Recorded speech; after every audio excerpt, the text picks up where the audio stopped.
আপনারা আপনার বিচার করতে সেই আপনার যে কি রাজনীতি কি ছিল, এটা যদি হয় রাজনীতি করতে হয়, আপনারা ছেড়ে চলে আসেন।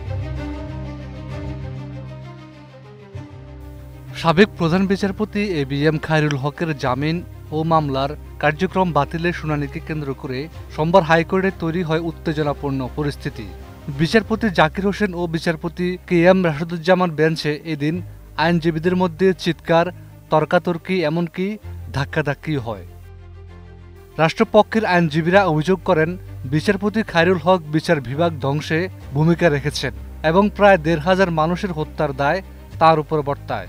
তারা ক্ষোভ প্রকাশ করে প্রশ্ন তুলেন, সাবেক প্রধান বিচারপতি এসকে সিনহাকে যখন মিথ্যা অভিযোগ ও হত্যার হুমকির মুখে দেশ ছাড়তে বাধ্য করা হলো, তখন আপনারা কোথায় ছিলেন?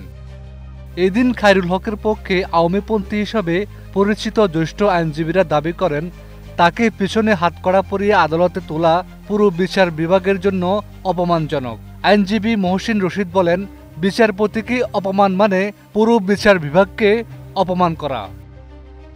বেলা ৩টার দিকে ডেপুটি অ্যাটর্নি জেনারেল এই মামলায় সরাসরি যুক্তি উপস্থাপন করবেন এবং ১ সপ্তাহ সময় নিতে বলেছেন। কিন্তু খায়রুল হকের আইনজীবীরা তাৎক্ষণিক শুনানির দাবি জানালে পরিস্থিতি আরও উত্তপ্ত হয়ে ওঠে। এক পর্যায়ে দুই পক্ষের আইনজীবীরা চিৎকার, চেঁচামেচি ও হাতাহাতিতে জড়িয়ে পড়েন। এ সময় আদালত একাধিকবার সবাইকে শান্ত করার চেষ্টা করেন এবং অবশেষে শুনানি মুলতবি করেন। এই ঘটনার সঙ্গে অতীতের আরেক প্রধান বিচারপতি এসকে সিনহার অভিজ্ঞতা টেনে আনেন রাষ্ট্রপক্ষের আইনজীবীরা। পতিত হাসিনা সরকারের সঙ্গে দ্বন্দ্বে জড়িয়ে মিথ্যা অভিযোগ ও চাপের মুখে ২০১৭ সালে দেশ ছাড়েন সিনহা।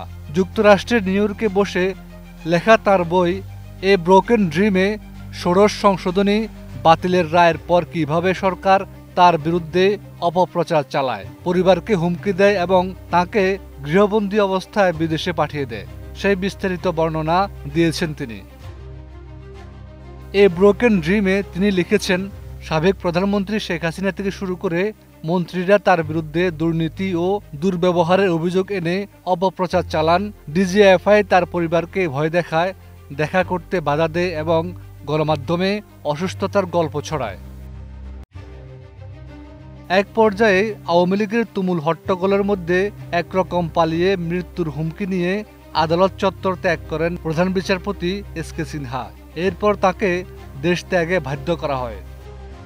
সাবেক বিচারপতি খায়রুল হকের জন্য আজ যারা মায়াকান্না করছেন, তাদের হাইকোর্টের এই উত্তপ্ত পরিস্থিতি আবারও স্মরণ করিয়ে দেওয়া হলো।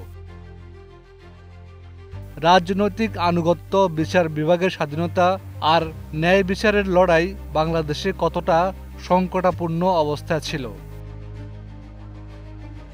Desk report, ২১ television.